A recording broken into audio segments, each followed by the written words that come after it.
Today's video is so good. We are going to talk about the volume of a cuboid. First of all, you need to realize that a cuboid is not necessarily a cube on the IB exam. A cuboid is simply a rectangular prism. So that's really important so that you don't think that all the sides of a cuboid are going to be exactly the same. Okay, so let's go ahead and read the problem. A cuboid has a rectangular base of width x centimeters and length 2x centimeters. The height of the cuboid is h centimeters. The total length of the edges of the cuboid is 72 centimeters. The good news is that every single measurement is in centimeters, which is good because that means that we don't have to worry about any conversions. Let's continue with the problem. The volume of the cuboid can be expressed as v equals ax squared minus 6x cubed. Find a. Notice this is a 3-point question. That means it is going to be a little bit of work. On the IB exam, they hardly ever give you information that you're not going to use. I will tell you from years of experience, seeing what's on the exam, whenever they give you information, you are going to use it. So in this case, when they tell us the total length of the edges of the cuboid is 72 centimeters, that is going to become an important part of the problem. The other thing is we're talking about volume, which is going to be expressed as ax squared minus 6x cubed. Let's go ahead and start with volume first because usually volume of a rectangular prism is pretty easy for students. So we all remember, even from elementary school, the volume of a box is the length times the width times the height. If we take a look at the figure, we have length, we have width, and we have the height. So this means that the volume is equal to 2x times x times h, which is the height. This is going to give me 2x squared times the height. What's really important is for us to look at what we have written and compared it to what they gave us. They gave us ax squared minus 6x to the third power. What do you notice is missing from what they gave us that we have written down?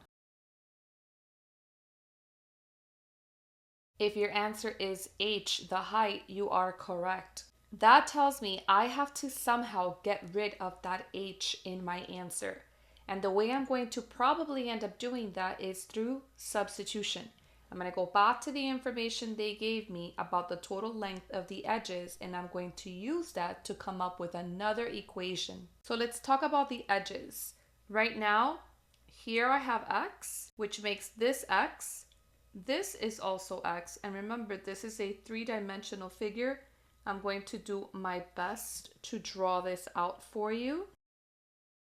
So this is also x. Okay, so right now, in terms of the total length, I have 4 x's. Okay, so I'm going to continue. So there's going to be 4 edges that are going to be 2x. So I'm going to write down 2x times 4 because each one is 2x, but there's 4 of them. All right, so let's move on to the heights. So we're going to write down plus 4h, and remember they told us that this is going to equal 72. The total length of the edges of the cuboid is 72 centimeters. Let's go ahead and simplify that. Now I have 2 equations. I have this equation right here, which I was able to find based on the information they gave me about the total length of the edges. And I also have the volume equation that I was able to get. Now I have to connect the two. One of the things that we notice is that we don't have an h in what I'm supposed to end up with. So I am going to go ahead and get rid of the h by solving for h.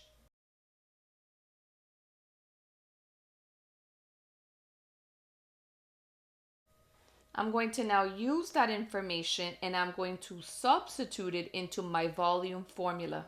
I have taken exactly what h is and I have substituted it into my equation for volume. I'm going to distribute 36x squared minus 6x to the third power. And now I can see that this starts to match exactly what they tell me in the problem. That means that a is equal to 36.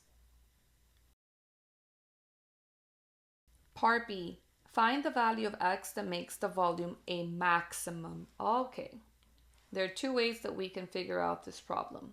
The first one is we can graph this and figure out exactly from the graph what the maximum is.